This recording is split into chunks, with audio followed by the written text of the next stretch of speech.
Breaking news po ito mga kababayan, huwag kayong magugulat.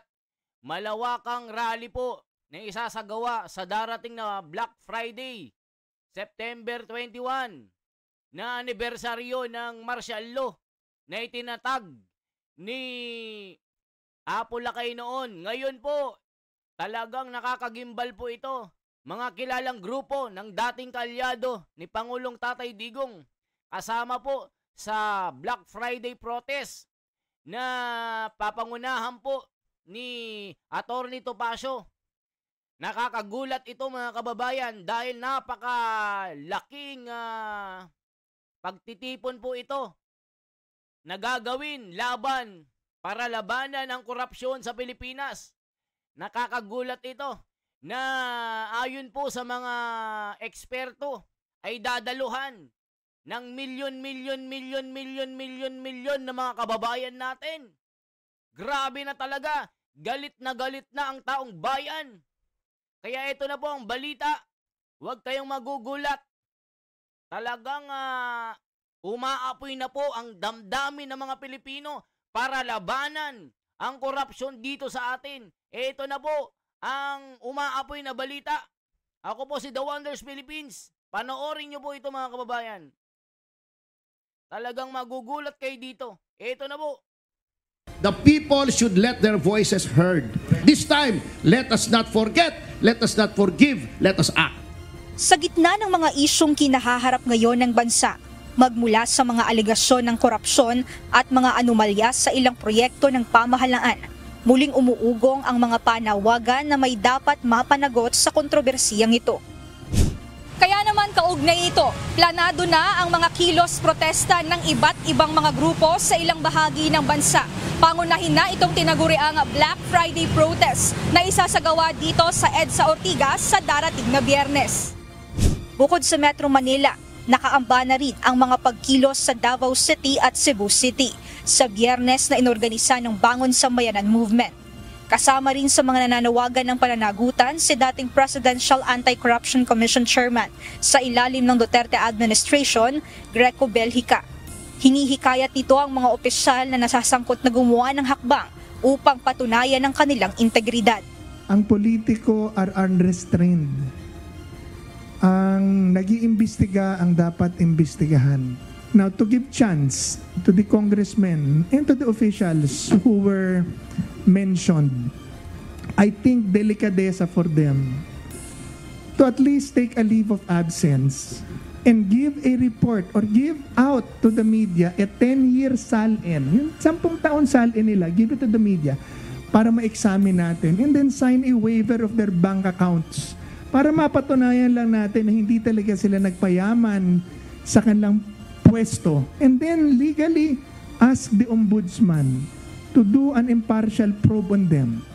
Samantala, 3 pangunahing panawagan naman ang inilalatag ng ilang progresibong grupo kaugnay ng ikinasang kilos protesta.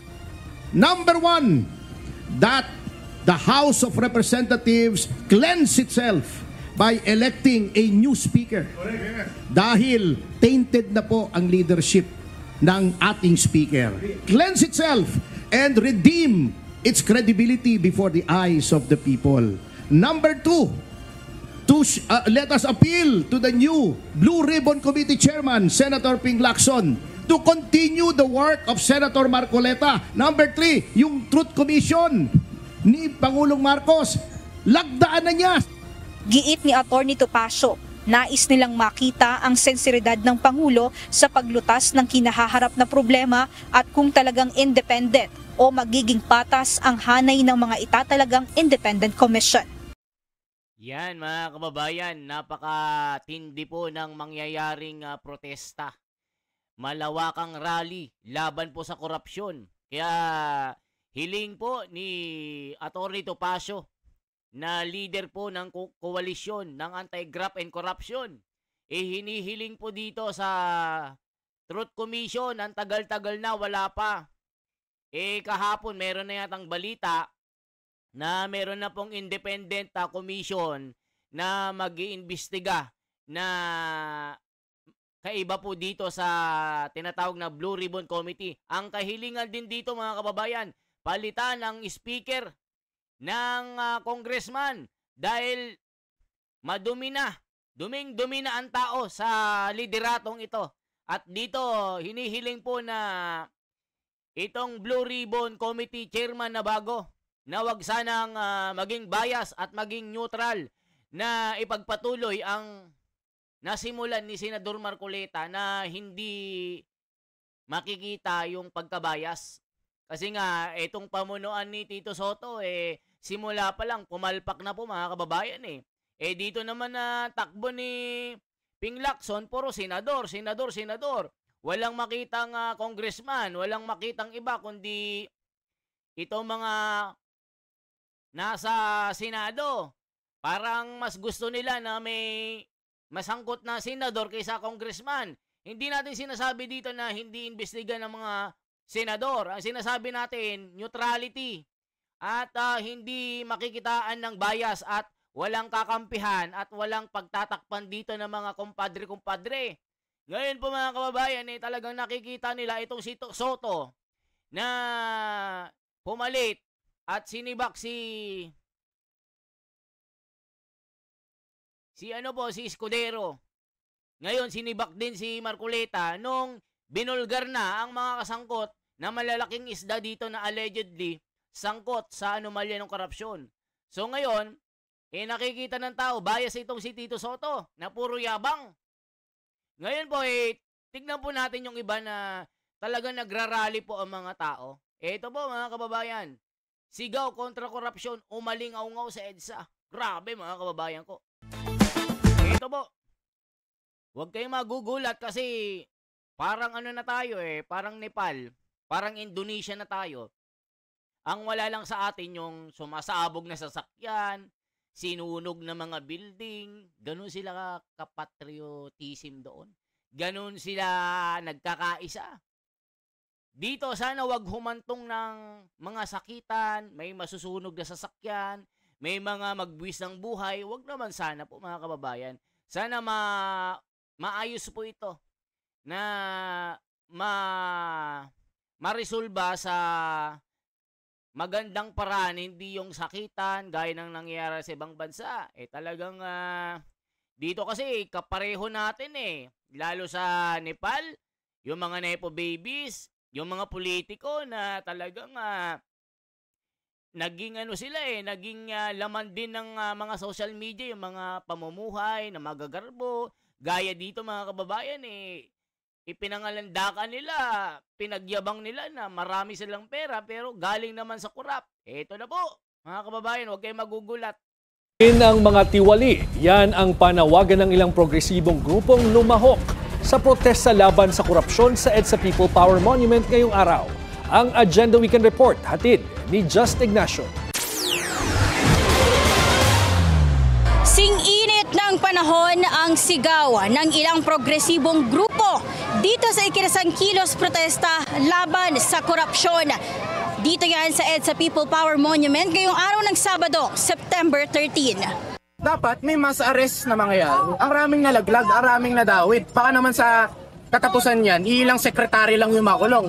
Halatang pineke-peke lang. Gusto namin, accountability. Ito ang tahasang sinabi ni Simon Lim, Secretary General ng Grupong Kalayaan kontra Korupsyon, nang tanungin hinggil sa kanyang pangunahing panawagan sa ikinasang kilos protesta ngayong araw.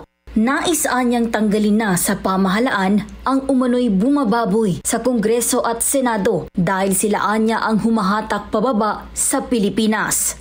Kaugnay pa rin ito sa nagpapatuloy na pag-ugong ng mga sinasabing maanomalyang flood control projects kung saan bilyong-bilyong halaga ng pondo ang inaano din lang naman ng baha. Nag-iwan din ng habilin si Lim para kay Pangulong Bongbong Marcos Jr. Ang advice ko kay Marcos, bilang isang spectator lang, bilang isang tao lang, paganda may Pilipinas, ipatunay mo na ang Marcos pagbabago. Kaya ipatunay mo na may pagbabago pa sa ating bansa. Kasi pag hindi mo nagawa yan, hindi ko mapapangako na yung mga susunod na kilusan ay sabihin nating mapayag. Pinangunahan ng KKK ang kilos protesta ngayong araw kung saan umaga pa lamang kanina ay nagtipon-tipon na ang mga ito sa EDSA Shrine kasama ang iba pang mga progresibong grupo. Gaya na lamang ng Kabataan Party List, Anak Bayan, Panday Sining, ACT Teachers Party List at iba pa. Yan mga kababayan, yan po yung mga talagang nangyayari sa ating bansa. Unti-unti nang nagigising ang mga Pilipino na lumabas po sa kalye na talagang hindi na po makaya itong ginagawang pagnanakaw ng mga nasa gobyerno. Nakita nyo naman po ang korupsyon. Grabe, napakatindi. Yung pamumuhay nila, napakarangya. Samantalang tayo nabaha na daming mga namatay, daming mga nagkasakit, daming nagugutom, ang daming nawalan ng bahay. Talagang antindi mga kababayan. Tapos, sila, maggagala sila. Talagang napakalupit ng kanilang mga ginagasto na galing sa kaban ng bayan. O ngayon po mga kababayan, eto po, yung mga sinasabi na reaksyon ng mga kababayan natin. Only sa admin ngayon ni Adik at si Perma, boy, kaliwa, kanan, pagnanakaw nila sa bansa. Parang gutom na mga zombie. Nung panahon ni PRRD, meron din pero hindi ganon katindi ang korupsyon. Pero ngayon, para sila mga adik na sabog sa pera, sabog sa gutom na bulsa nila. Tapos next election, iboboto ulit ng mga tanga. Wag naman sana mga kababayan. Karma! Imagine magkasama Communist, NPA, DDS group tapos sinigaw ni Sara Duterte, Marcos singilin, tapos yung DDS naman Rodrigo Duterte pawiin. Karamihan ng mga NPA recruiter ito, mga kabataan na ito. Maintain ang galit sa taong bayan. Mga kababayan, sa aking opinion, hindi mo na masasabi kung DDS ka, loyalista ka, NPA ka, makakaliwa ka o normal na taong bahay ka lang. Hindi na pinag-uusapan dito mga kababayan. Dahil galit na po ang mga tao dito. Iba na ngayon mga korap, bitayin ng mga mansyon, sasakyan sinugin, gaya si Nepal, Indonesia. Grabe mga kababayan. Panagutin ng mga Duterte at lahat ng mga politiko, government officials, senators, congressman, lahat ng sangkot sa pagnanakaw ng kwarta ng bayan. September 21, trillion corruption. Rally not funded, red flag. Yan na mga kababayan, lahat po ng mga tao dito galit na po. Patalsigin ng mga buhayang kurakot, magnanakaw na tulonggis. Grabe. Di makinig ang mga sangkot sa korupsyon tulad ng taga-DPWH at mga congressman na kalyado ni Tambaloslos, Romualdez, sampulan nyo. Sunugin nyo mga sangkot kahit isa lang sa kanila, maging sampul tulad ng ginawa ng taga-Nepal. Kapag bumalik kayo sa September 21 sa EDSA, wag ninyo pasamahin, didilis, gagawa ng gulo. Ay, ganon. Naging totoo talagang sinasabi ni Bongbong Marcos tungkol sa bagong Pilipinas, bagong malawakang pagnanakaw sa gaban ng bayan. Hindi makinig ang mga kurakot na taga-DPWH sa congressman na kalyado ni Tambaloslos. Grabe mga kababayan. Bakit may vlog ni Luffy dyan sa rally pirata naging aktivista? Magkaisa o sigin, sunugin ang mga magnanakaw. Yan na po ang mga balita mga kababayan. So kayo naman po ang mag-react. Ano masasabi nyo dito sa mga nangyayaring rally ngayon? Galit na kasi ang mga tao mga kababayan. So ang hiling po ni Atty. Topacio, sana itong bagong Blue Ribbon Committee walang pagtatakpan ng mga kumpare. Kasi nga nakikita dito mga kababayan, tila ang direksyon nila dito sa mga Duterte, mga senador. Kung wala kayong kakampihan, sana po, gawin nyo po na patas. Okay lang na mag-imbestiga kayo sa mga sangkot na allegedly na binibintangan ng mga witness, gaya ni Bryce Hernandez. Paniwalang-paniwala kayo dyan. Pero magdiskayang nagsabi, yung mga sworn statement nila, wala kayong aksyon. Walang mga congressman na nababanggit sa inyong mga salita. Pero pag senador, para kayong gutom na mga buhaya na Mga zombie. Kung makasip-sip kayo, akala nyo.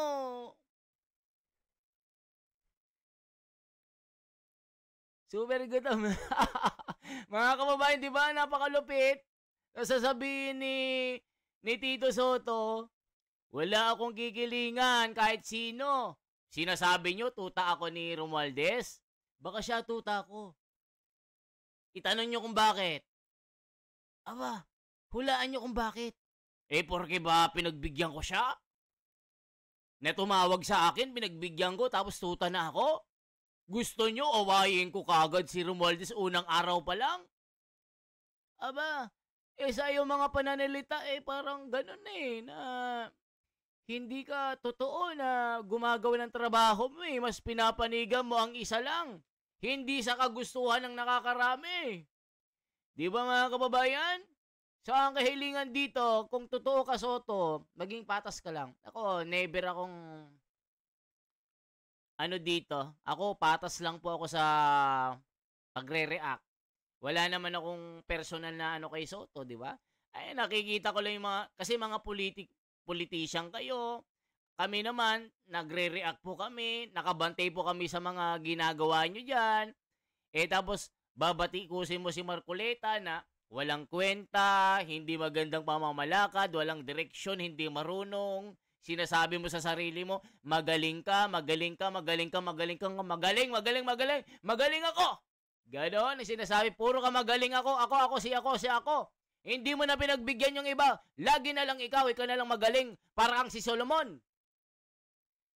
So ngayon, dahil ikaw na ang Senate President, ipakita mo na qualified ka, na hindi puro kayabang, puro satsat, puro yabang, puro salita, na wala ka namang ginagawa. Panindigan mo na wala kang kikilingan dito. Kasi nakabantay po kami. Ginoong Senate President, baka bukas, nakodeta ka na. Pinalitan ka na ni Cayetano dahil sa ginagawa mong kabulastugan at hindi magandang pamamalakad. Tapos paparatangan mo si Marcoleta na bias, nag-edit ng mga ebidensya ng mga sworn statement na sinasabi mo sa mga diskaya. Pag mga diskaya, hindi mo pinapakinggan, pero si Bryce Hernandez pinapakinggan mo. Nasaan ang neutrality dyan? Nasaan yung respeto mo sa mga kasama mo dyan? Ang decision mo, sole decision lang, mag-isa ka lang, pero yung in general na institusyon ng Senado, binaliwala mo, porque ikaw yung Senate President, gagawin mo na lahat yung gusto mong decision na hindi mo isasama yung mga kasama mo dyan. That's very wrong. It's very wrong move. You have to respect your colleague in the Senate. Even you're the Senate President, you have to ask your colleague, the senators. Mga paregoy, ganito kasi yung nangyayari Anong masasabi nyo? Pwede bang, kasi yung isa doon, tumawag sa akin. Sinabi niya kung pwede dito sa poder nila itong si Bryce Hernandez. Ano sa tingin nyo? Pagbigyan ba natin? Okay ba sa inyo? Kung pumayag sila, di go. Ikaw, gumawa ka agad ng okay, sige, kumpare. Sige, ako bahala. Malakas ka sa akin. Ngayon, sinuplak ka ni Marcoleta. Ngayon, natawag ka na bias. Natawag ka na mas protector ka ng house kaysa sa sarili mong bahay. Ngayon, balak ka nilang patalsikin. Ano masasabi? Tapos sasabihin, bakit nyo ako papatalsikin? Meron ba akong ginawang mali? Ang mali mo. Nagsasarili ka. Ginagawa mong mga bobo ang mga kasama mo. Without telling any permission. If you decide, you're deciding your own decision. Diba? Para sa Senate President ako Why not? Diba mga kababayan? So yan lamang po ang aking bahagi mga kababayan. Ano masasabi nyo? Just one like, just one share, reaction. Masaya na po tayo mga kababayan. Mabuhay po. Ako si The Wonders Philippines. Sana po suportahan nyo po ang aking channel. To the end. To the very last day. ng nangyayaring ito. Kasama po tayo. Suportahan natin mga kababayan natin na sumisigaw ng katarungan. Na ano tayo, na agrabyado tayo mga kababayan. Talagang susuportahan natin si Senador Marcoleta dito sa kanyang magandang layunin para mapanagot ang mga buhaya dito. Mabuhay po, salamat.